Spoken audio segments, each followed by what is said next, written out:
Test. Test lang.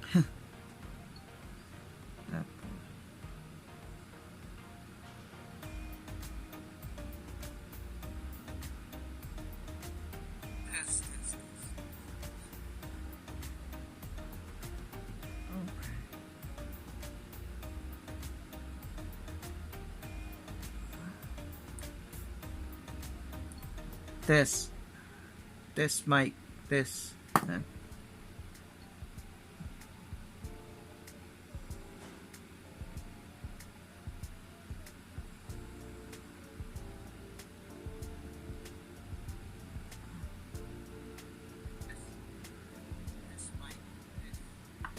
So, may boss.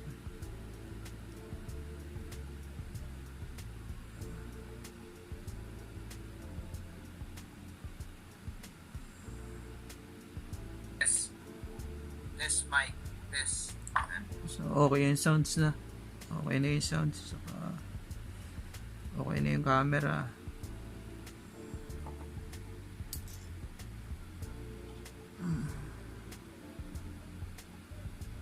So, malinaw naman siya. May plastic pa kasi. Kaya, ano pa. So,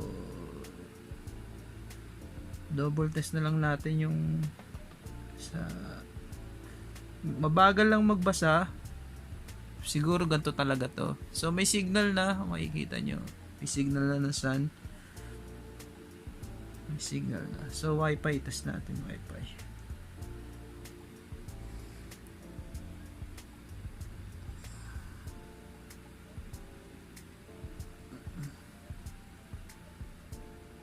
So mabagal lang siya mag-response.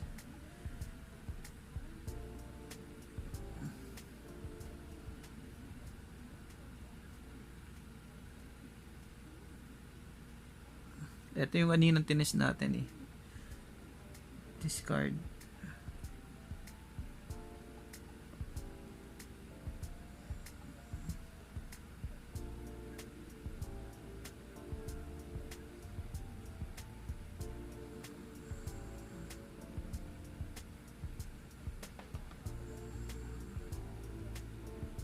Often. Bakit pala? So, documents.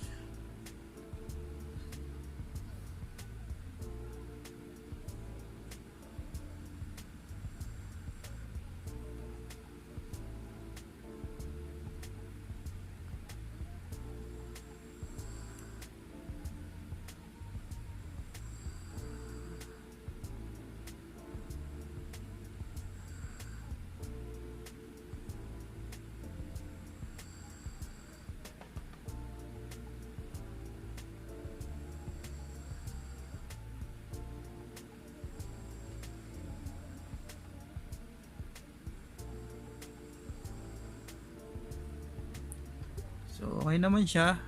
Ayan. Discard.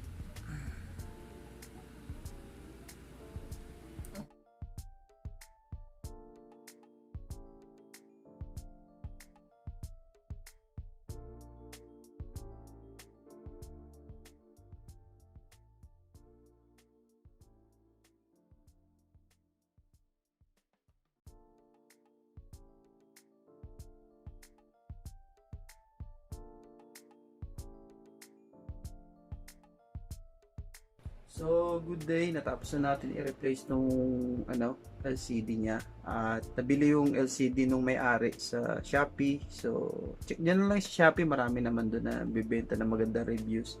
Saka sa Lazada or sa Lazada meron din. At kung gusto nyo dito, kung nasa Manila kayo, sa Manila Plaza meron, or around Kamanaba kayo, sa Manila Plaza meron sa tapat ng Quiapo. So, yung mga, kung nakikita nyo yung mga adhesive kanina, ayan, wala na siya kasi pwede nyo namang i-wipe yun ng kahit bulak or yun nga sa akin gamit ko yung microfiber saka alcohol isopropyl, wipe nyo lang, matatanggal naman yun. At so ayun lang, itest nyo na muna lahat, camera, wifi, bluetooth, headset, kasi nabaklas lahat. So charging, ayan, Yung charging niya okay naman, so patayin natin. Malayo yung ano eh, hindi ko napakita kanina, pero ayan, nag-charge siya, di ba? Nakita ko lang. So ayan. So if you like this video, click like and subscribe. Ayan. So ayun lang ang mapapayo ko sa inyo.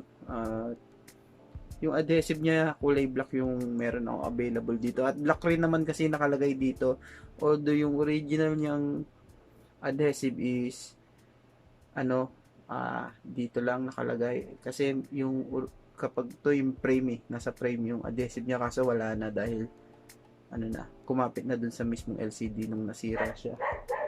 Ayan, pasensya na naman, tumatal na aso, madaling araw na nga ako nag-video, maingay pa rin. So if you like this video, click like and subscribe.